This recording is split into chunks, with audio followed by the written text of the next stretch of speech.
Hello, darlings. So this will be the cheesiest video I've made so far. We have 3 non-dairy cheeses. So if you don't eat dairy but you really miss cheese, or even if you still eat dairy and you just want to try something new that is delicious, then check this video out. There will be recipes for all 3 cheeses down below, and there's even more. So there may be a cheesy video part 2 in the future. But let's get your ingredients ready and hop in the kitchen and let's get cooking.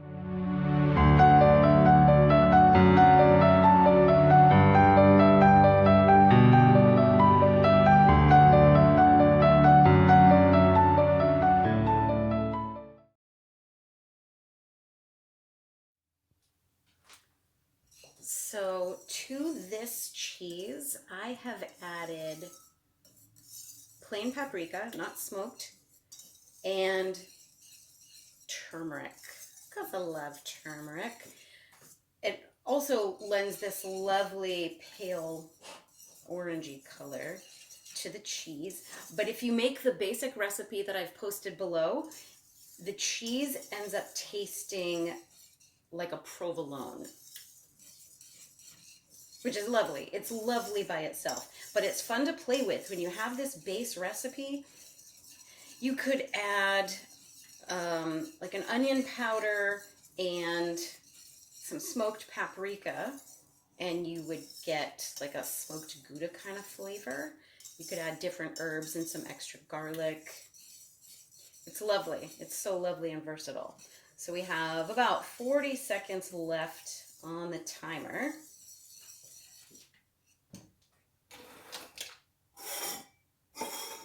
Get your bowls ready. You're gonna have about 2 cups of liquid here. So either have one big container, you might need to wait a little bit longer for it to set. I use 2 small containers. I like the little dome shape that it lends. Don't really have oil on the side here. Just on the bottom.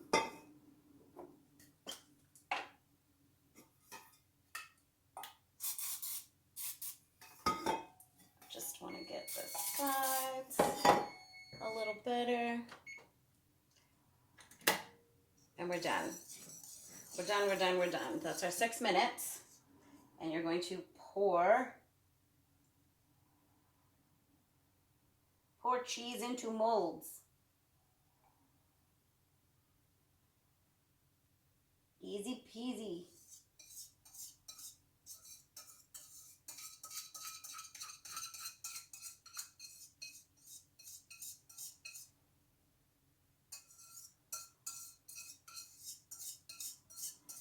Oh my God, I can't wait to eat this. Not gonna lie.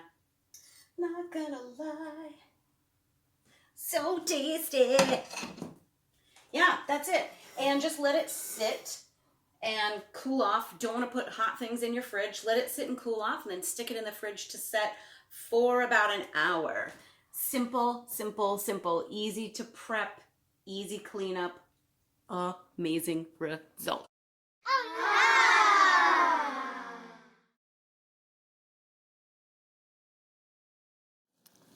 We're starting by boiling our almonds.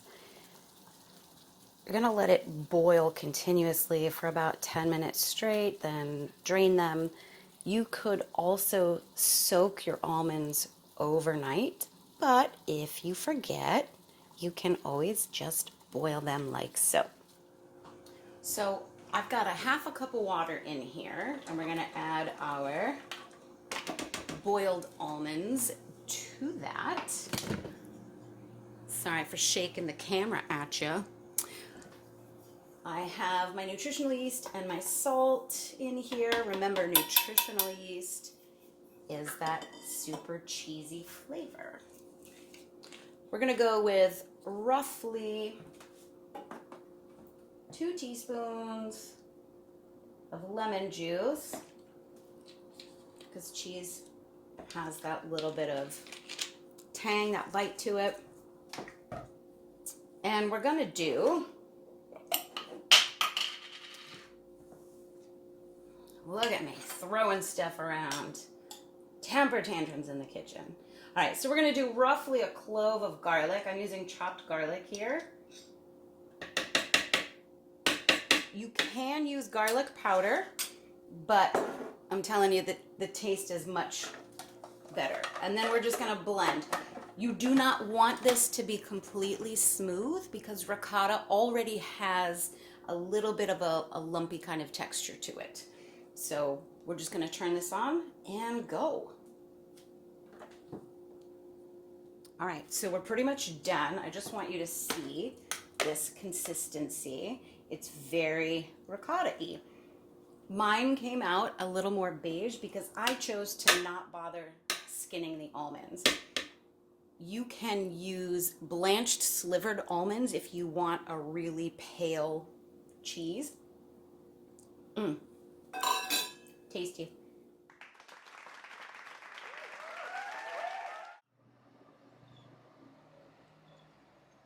Okay, so your cashews will be soaked overnight. You can put them in boiling water for 10 minutes, but I'm begging you to soak them overnight. You get a much better consistency, easier to digest, but it also blends really smooth. This is vegan. It's also raw. So soak it overnight. You will thank me later. You'll get a much smoother, creamy consistency. So everything is in here. We've got lemon juice, maple syrup, that's your only sweetener, vanilla, coconut oil, coconut cream, and our cashews. This is all you need. This right here is your base cheesecake. You have like a naked standard cheesecake here. It tastes amazing. It's wonderful. The coconut cream and the coconut oil will help it set really nicely. And you're just going to turn this on, blend it on high until it's creamy smooth. You may need to scrape down the sides, but this is all you need. Okay, children, we have blended. This is silky, smooth, creamy. Fuck yum. Now, as I mentioned before, this is all you need. This is your base cheesecake. You can add some fruit to this. Really play around with this. There will be certain elements where you're gonna need to decrease the amount of liquid if you want it to be firm. I will often make a firm cheesecake in a spring form pan in mini molds. It holds together beautifully, so you can slice it. I'm sure you've seen the pictures. This we're gonna do really easy. We're not gonna bother making a crust. We're gonna put it in jars. Now, as I mentioned, that is all you need. However, I've decided I want to make this a chocolate cheesecake. So we're going to add cocoa powder. This is a cup of cocoa powder here, which sounds like a lot, but you know, because it fucking is. You really want to make sure you have that cocoa taste in there. So I'm going to add a little less than the whole cup. I'm pretty sure we're gonna need the entire cup. And here's a little secret, tip from me to you. You can skip this part if you don't want to. Some people are like, I don't like coffee. A little bit of espresso powder in here.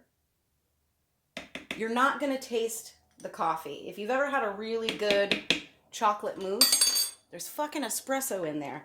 It helps make the taste of the chocolate much richer. And then to brighten it up, also, you want some cinnamon. You're not going to taste cinnamon or coffee in here, but your chocolate is going to taste rich and creamy and amazing. So again, we're going to reblend.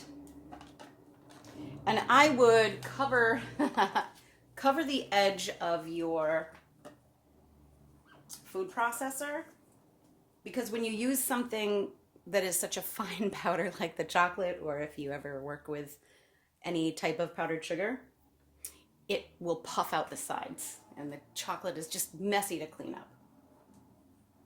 Since your cheesecake has already been blended, all you're really doing is mixing this in. Let's see how chocolatey we have it. Oh my God.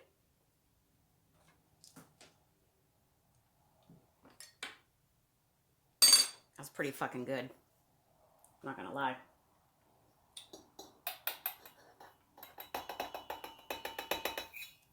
I don't know if you knew this, but I'm kind of fucking amazing. And now I'm giving you all of my tips and secrets and tricks. I'm gonna add a little bit more of the maple syrup. There's already quite a bit in here, but we want the chocolate to taste like chocolate. When you're just using cocoa powder, you want to make sure that you add your sweetener. I keep knocking the camera. I just want you guys so close to me. Come in, come in. Gonna blend this just for another second, give it a retaste, and I'm pretty sure it's fucking perfect. Okay, so it's all done. Pour your perfect cheesecake into some jars, and you're gonna just let it sit in the fridge for about an hour. While these sit in the fridge, I'm gonna be making the raspberry sauce to go on top. The recipe for this sauce, in the same ratios, you can do with any kind of berry. You just top it with some whipped cream. Do whatever you want. Play with it. Have fun. I have 3 jars here. They're kind of full.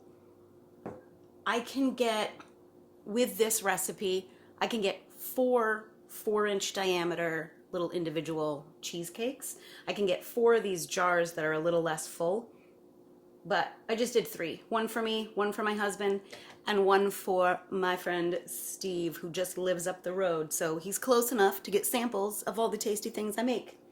And he's awesome, and he appreciates good food, so it's not wasted on him. What? Yeah. And also, one more very, very important thing to remember. You will have some leftover. Please, I encourage you to lick the bowl. Not licking the bowl is a fucking depressing thing to be good at. And if it's not your instinct to lick the bowl, I'm very sorry for your childhood. Because it's awesome. All right, we're gonna let these sit. I'm gonna finish licking the bowl, and we'll come back with the very simple raspberry sauce. All right, babes, this is it. So you're gonna whisk your tapioca and water right in the pan.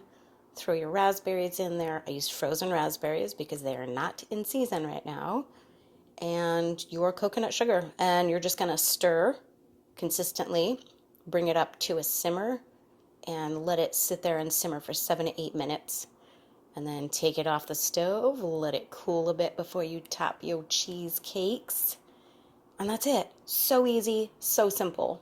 It's gonna take, I don't know, 10 minutes total for cooking, and then you can let it cool as long as you want. My cheesecakes are already set, so I'm just gonna pour it right on the cheesecakes and let it set on top. And voila, easy, simple, cheesecakey goodness. This is the consistency that you're going to get. Look at that. It's really like a raspberry curd. It's lovely. You're not going to strain this or anything. And as it cools over the next 10 minutes or so, it's going to thicken up really nice into like a little bit of a jelly consistency.